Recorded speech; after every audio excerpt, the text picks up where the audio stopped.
tayo. Ayan na po, tay. Ilang taon nyo na sakit yan, tay?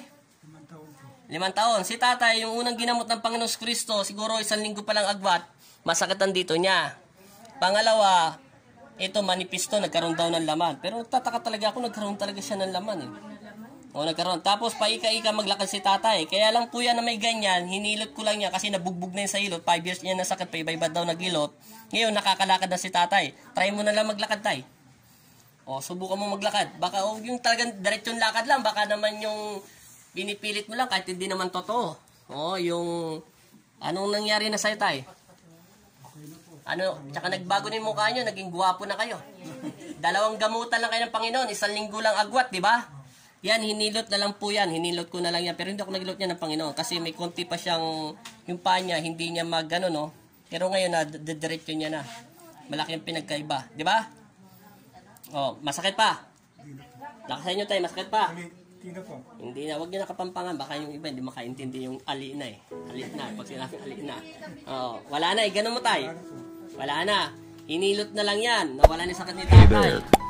Subscribe to my channel and also press this bell icon. Talaga, kung napanood nyo ng video nyo, para kayong hindi ko maintindihan kung maligno ba kayo, kung demonyo ba yung nasa loob. Pero alam ko, body spirit yun. Talagang mahirap paliwanag ng siyensya. Okay na, tay? Lagi lang kayo magdasal, ha? 5 years nyo ng sakit yan, binigyan ng himala ng Panginoon Kristo. Kanya kayo kamahal ng Panginoon. Basta ito lang mapapayo ko sa inyo. Lapitin talaga kayo ng body spirit. Wala akong pangontra na para ibigay, i-ano sa inyo. Ito na lang, ang pinakamabisa. Magdasal kayo, manalangin kayo, bago kayo pumunta sa trabaho nyo, ha? Kasi lapitin kayo. Ngayon, nilinis lang ng Diyos yan, kaya kayo nakalakad. Pero hindi na yan babalik. Kasi kung bumalik yan, yung araw na ginamot kayo ng Panginoon, kinabukasan, walang effect. Pero nagulat kayo, di ba? Tsaka hindi kayo nakakatulog dati, di ba? Unang tanong ko sa inyo. Ngayon, nakakatulog na kayo ng maayos. Wala nang bumubulabog sa espiritu nyo. O, maraming salamat tayo, ha? Lagi po kayo manalangin, ha? O, sige na tayo, uwi na kayo. Para, sige. Salamat po tayo, ha? Nakakalakad na si tatay. Dati, ika-ikaya. 5 years. Tapos, lagi pa nakahawak sa, yan. Walang na lang, may sakit na siya na inborn na kakahawak sa pader, eh. O, kita mo. Kaya lang po may benda yan, kasi may luya po yan dyan sa loob ng, para kasi may dasal po yun, para yung lamig. Hindi basta-basta makawala, mainita. Mainit ba tayong luya? Konti, hindi na masyado. Okay na yan. Salamat po sa Panginoong Kristo. Salamat po kayo tayo, ha? Sige, lagi kayo magdasal. Okay, no? Nabubuhat na ni tatay. Hey there.